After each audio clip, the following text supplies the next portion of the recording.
اهلا بيكم، يا رب تكونوا بخير. النهارده هنعمل كده تحليه حلوه قوي. التحليه دي صحيه حلوه قوي ليكي لو بتعملي دايت، من غير بقى نشا ولا سكر ولا اي نوع من انواع الدقيق، وكمان مش هنحطها على النار.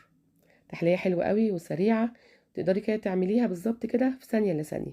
نقدر بقى نسميها كاستر، مهلبيه، اللي يعجبك. تابعيني بقى في الفيديو علشان تشوفي الطريقه، ويلا كده بسرعه اشتركي في القناه ولايك وشير لو عجبك الفيديو. في البداية كده أنا جبت كوباية من اللبن، كوباية واحدة بس عادية، مج كده من اللبن. وكمان هحط عليه معلقتين من الكاكاو عشان أعمل التحلية دي بالشوكولاتة. حطيت كده معلقتين من الكاكاو الخام يعني بدون سكر. دلوقتي هحط كمان معلقة كده صغيرة من العسل، عسل النحل. والبطل بتاعنا بقى النهاردة ثمرة كده من فاكهة الكاكا. الفاكهة دي جميلة ومفيدة، وده الموسم بتاعها يعني متوفرة وموجودة في السوق. فاكهة مغذية جدا، تقدري بقى تكتبي على جوجل فوائدها، هتلاقي فوائد كتيرة جدا. هقطعها كده نصين، وهبدا ان انا بالمعلقه كده اخد القلب بتاعها. وطبعا القشر انا مش هستخدمه، يعني القشره دي مش هستخدمها خالص، انا مش عايزاه. هاخد كده القلب بتاعها من النصين اللي انا قطعتهم، وهحطهم كده على معلقتين الكاكاو ومعلقه العسل وكوبايه اللبن. وهبتدي كده بالهاند بلندر او ممكن كمان بالخلاط، اضربهم بالشكل ده. وخلاص كده هي كده هتبقى جاهزه معايا. طب ازاي؟ مفيش نشا، مفيش دقيق، مفيش نار، مفيش اي حاجه، لا مفيش الكلام ده كله. انا كده هجيب البولات بتاعتي، وهبتدي بقى ان انا اصب الخليط اللي انا عملته.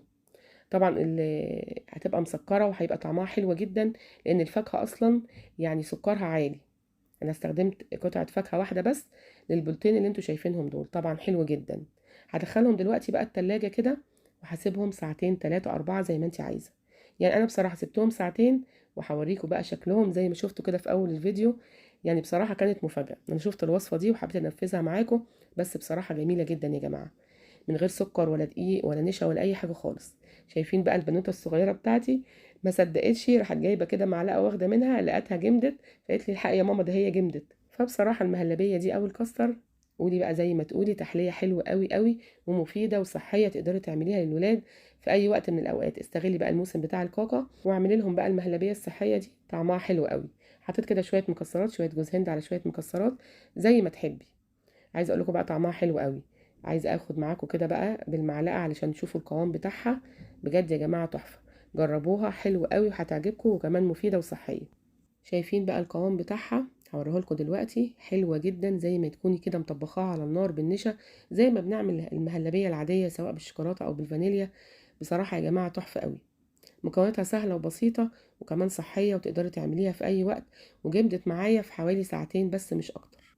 يعني بصراحة الوصفة بتاعتنا النهاردة مفاجأة، إن الكاكا فيها مادة جيلاتينية نقدر نعمل بيها مهلبية أو كاستر من غير نار ومن غير نشا ومن غير الكلام ده كله. أنا بتمنى تكون وصفتنا النهاردة عجبتكم، ولو عجبتكم بقى ما تنسونيش في اللايك والشير والسبسكرايب للقناة. يلا باي باي، سلام.